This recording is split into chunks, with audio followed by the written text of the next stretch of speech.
I just watched a new finance automation cost a company $200,000 overnight.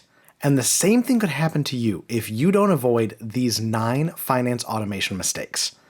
In this video, I'm going to walk you through the 9 most common finance automation mistakes I've seen. Several of them I even made myself earlier in my career. I'm not just going to show you what the mistake is, I'm going to tell you exactly how to avoid it so you can ensure that all of your automation is successful. If that sounds good, let's get started.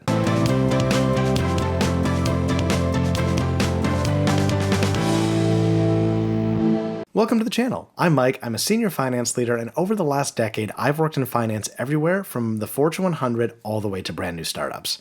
And over that time, I've learned a lot about automation. I've made a lot of mistakes myself with automation. That includes an automation sending terrible numbers to the CFO because the data set had never refreshed, but our email automation kept running. And I want to make sure that these mistakes don't happen to you. Make sure to stick around to the end because number 9 is, ironically, the number 1 reason that I see finance automation fail. And I really want to make sure you understand that one in depth. And if you haven't already, make sure to click the link in the description and join my free weekly newsletter, Finance Automation Insider. I send a free copy every Thursday with automation tips, tricks, and hacks just like this. Plus, when you sign up, I'll send you a guide to 15 5-minute finance automations totally free. So you can start your finance automation journey today, and you'll know what mistakes not to make. With all that out of the way, let's get started with automation mistake number 1. Mistake number 1 is skipping the strategy. Don't just automate to automate. If you don't have a clear goal, the effort will be completely wasted. Along with this, you have to map the process you automate before you build so you make sure you're building the right thing. And most importantly, you need to prioritize high impact automation. Don't automate the process that just you do once or twice a year. Automate the process that 10 people have to do every single month. That's where you're really going to get the bang for your buck. I watched a team completely miss the strategy. They spent money. Yes, they spent money to bring in consultants who had a lot of experience with automation. They had them build this beautiful dashboard. And the dashboard didn't answer a single question that senior leadership had because they totally missed the point. So all the technology was there, but they didn't actually get any value from it. And I don't want that to happen to you. So make sure to start with strategy, map your process, and understand what you're really trying to solve for. Mistake number 2, automating bad processes. If you have a broken process, it will still be broken once it's automated. It will just be faster, but it will still be broken. You have to fix the process first. Start small with a pilot test and then scale. That way you know that you're automating on top of a process that works. Again, all the automation in the world will not help if the process doesn't work. There was another business that I was working with to roll out an automated forecasting process. And I watched this business and how they had done their initial tests at automation. Their forecast process wasn't working. They weren't using the right forecasting models for their business. They needed to be using driver-based forecasting, but instead they were using a lot of statistical forecasting. And it just wasn't working based on how their business ran. So when they first tried to automate, they automated the existing process and the forecast was nonsense. Because now instead of them catching that the statistical models weren't working, they were running this really fast process and no one was catching the errors. So that's why it's critical to fix the process first and automate second. Have any questions so far? Go ahead and leave them down in the comments. I read and respond to every single one, and I'm more than happy to help. Mistake number 3, over-relying on automation. Automation can't do everything, and you don't want automation to do everything. I recently saw one of my favorite thought leaders in finance say that the real insights don't come from the data, they come from the conversation that the data inspires. And that could not be more true. The bots are not perfect and they need oversight. What I always say is use the Pareto rule, 80-20. Use the automation to get 80% of the work done, the process, the data management, the automation of the reporting. But it needs oversight. It needs you to spot check the outputs.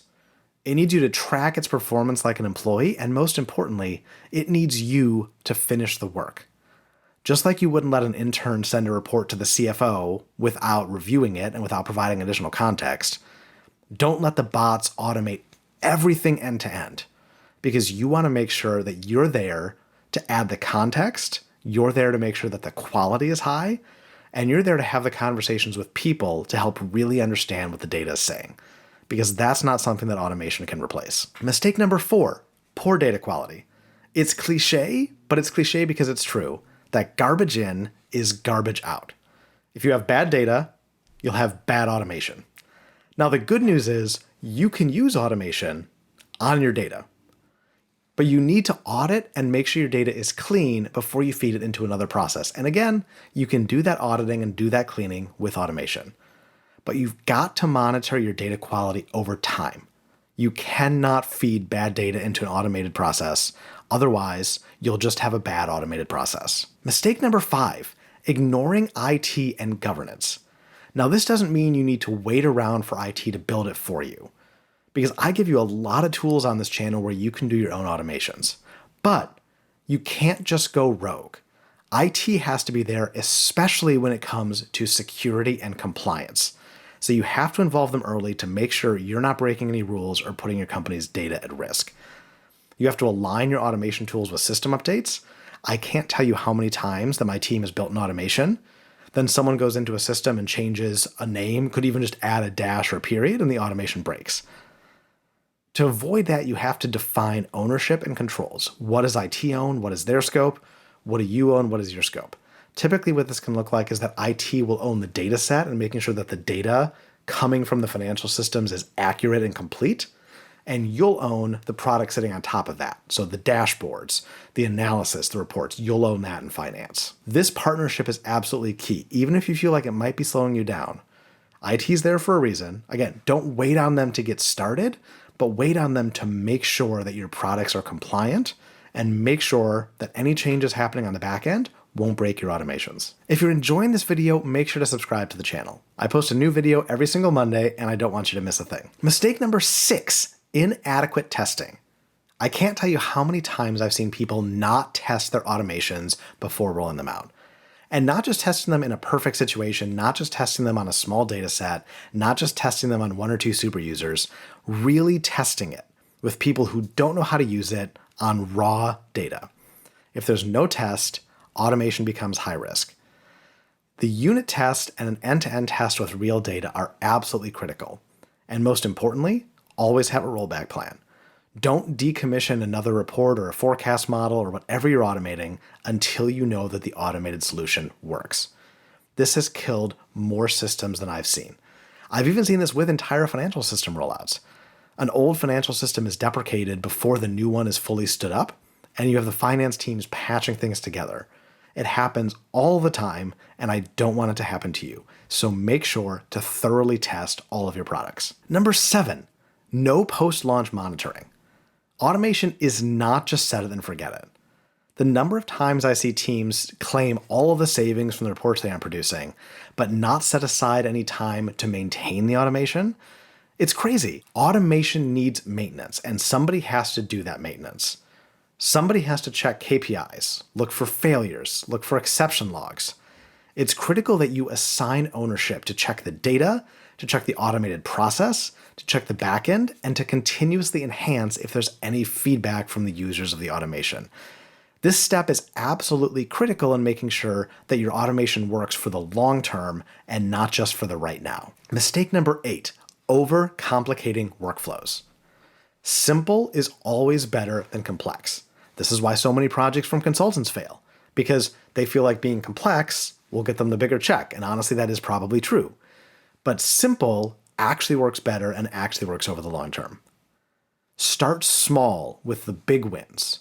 Build your automations in modules so you can piece them together, so you can tear them apart and take out things that aren't working. And most importantly, continuously enhance, continuously refactor, and look for any way possible to simplify your automation.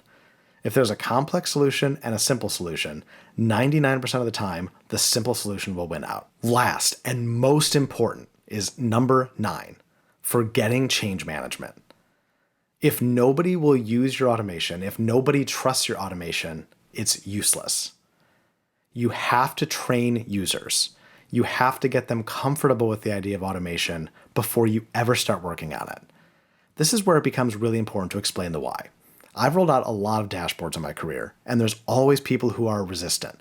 I'd say typically 50% of users are resistant to the idea, 10% just outright refuse and say they won't even consider it. So you have to show them why the dashboards are better, because the data is immediately available, because they get more data, because they get visualizations, because they don't have to wait for their finance rep to get back to them, because they can answer questions for their boss and look like superstars. What's in it for them, not what's in it for you. And the best way to get buy-in is to build feedback loops. Give them a stake and an ownership in the product. Have a process to collect enhancement requests. Process those in the order, not necessarily received, but the order of priority or the idea of how effective the solution is, and then go back to them and show them what you built and show them that you're listening to make the product better for them. If you give people buy-in, if you let them be engaged in the process, it'll be so much easier to navigate the change management process. Again, if you do just one thing right in your automation, do this, because this is the one thing that makes everything else easier. If you want to learn more about how to get people to buy into automation and really make sure that you don't make this mistake, make sure to check out the video about no one wants to use your dashboard and how to fix it fast.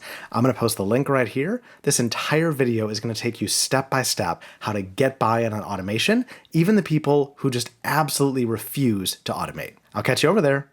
This is Mike signing off from F9 Finance. Cheers.